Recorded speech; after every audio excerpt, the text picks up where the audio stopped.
اللي هو كان امبراطور ايه وولد عمل له ايه.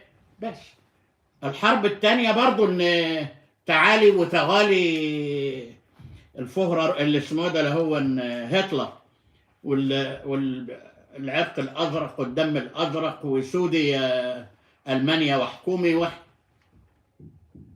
اكتر من خدت في طريقها كان 90 مليون، واغلب اللي قتلوا في الحربين من مسلمي الهند والشمال الافريقي. نادر ما يتقتل كلب اوروبي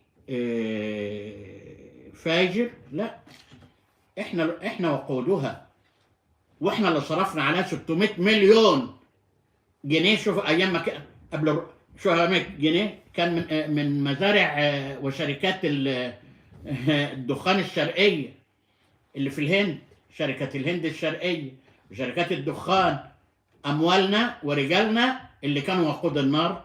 والاتفاقات بقى هم اللي يجوا بقى سايكس جورج سايكس جورج ولا ايه، ضابط من الضباط الانجليزي، وبيكو ضابط فرنسي. دلوقتي الواد اللي اسمه النتن ابن الانتان بيقول سايكس بيكو مرحلتها انتهت. يعني احنا قسمنا على ما خضر الذبيحه، قطعناها وجزأناها. الجزار بيروح ياخد في جزار بيروح ياخد شقه، وفي جزار بياخد فخده. خلاص جزأنا العنب ووزعناه. بقالنا دلوقتي كام 40 50 سنه بس عايزين بقى نبيع بقى بالكيلو بالدرهم. المرحله دي النتن بيقول مرحله السايكسبوكو انتهت. يعني احنا قطعناه وفي ضفه غربيه وفي ضفه شرقيه وفي غزه وفي اريحه، وطلعونا الواد الله لا يرحم له جنب لولا غزوا ريحه، جعلوا من قضايانا مثار للسخريه. غزه واريحه لان عندهم غزه واريحه اريحه دي موجوده في سفر في الاسفار بتاعتهم. غزه اللي هي بيسموها يعني الغرض. فعمليه التخدير والتجزئه دي للتغييب. ولهذا اتمنى على اخواني مشايخي واساتذتي في الازهر يعني يراجعوا يعني المناهج والمقررات خاصه فيما يتعلق بالكتاب والسنه. يعني احنا أعرت إلى أم القرى وقعدت 5 سنين. القسم كان اسمه قسم الكتاب والسنة. ما فيش مانع بيشتغل في الأحاديث اللي بتخرجها، الأحاديث اللي بتحققها. ما أول مفسر للقرآن بعد القرآن الحديث، ما تفصلوش عن بعض أبدا. ينبغي هذا. التجزئة للتشريح فقط، إنما للعمل لازم نضم التجزئة في الآخر. اللي تخصص في الأنف والأذن والحنجرة فيه زميله بعد كده في دراسة العليا هيبقى أنف بس، والتاني أذن بس، وفي المستقبل ممكن متخصص عين يمنى بس. يمنى دي كانت اسم واحدة كده، ده مرات ابن أختي. وممكن متخصص في العين اليسرى بس، وتجي لك واحدة بالصيدلة تقول لك أنا يسرى.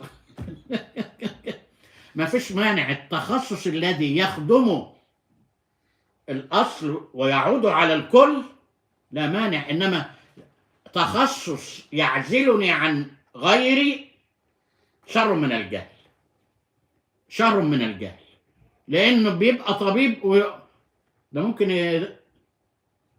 يتخصص في الجيوب الأنفية، بعد كده هيتخصص في الشعر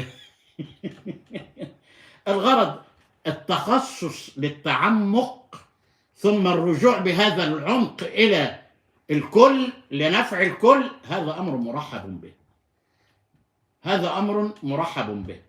لكن التخصص للعزل لا. لهذا مقاصد القرآن كأمر تصنيفي، وكلمة تصنيف احنا اللي بدأناها وبدعناها. أول حاجة عندنا المصنف لعبد الرزاق والمصنف لابن أبي شيبة. ابن أبي شيبة يبقى شيخ البخاري، عبد الرزاق شيخ أحمد بن حنبل. مصنف يعني كل مجموعة يجعلها في صنف. هذا الصنف اللي في البيوع أو هذا يعني لا صلة له بصنف بالذي في الرقائق أو في الأخلاق، لا، إنما لتيسير أمر الوصول إلى النص و والتغلغل فيه على وفق ما تسمح به الطاقة والقوة. فالتصنيف لتيسير الوصول وليس لتعسير الإدراك، كما هو الآن بادي عندنا في امبارح والله استمعت إلى ندوة أو لقاء مع الدكتور عبيد اللي هو صاحب مركز الكلى في المنصورة، الله يكرمه. فبيقول إن مناهج التعليم الجامعي عندنا شر في شر. ده صحيح، شر في شر. استاذ يخش بتقفل عليه بيقول اللي على كيف الواد عبد المعطي بيومه الا رحم الله له جنبا، لانه كان متاثر بحسن حنفي. حسن حنفي اللي الولد تلميذه وكان تلميذنا قبليه. حسن حنفي في مجله اسمها ايه دي، انا هبقى هجيبها لكم اللقاء الجاي، الاهرام العربي، وثيقه من عبد الرحمن بدوي. الاهرام العربي هجيبها لكم اظن اغسطس 2006. والحسن حنفي استاذ الفلاسفه اللي قال، وكتبه موجوده عندي هي وردودي موجوده، اللي قال ان النبي طارد النسوان وفخذ الصبيان.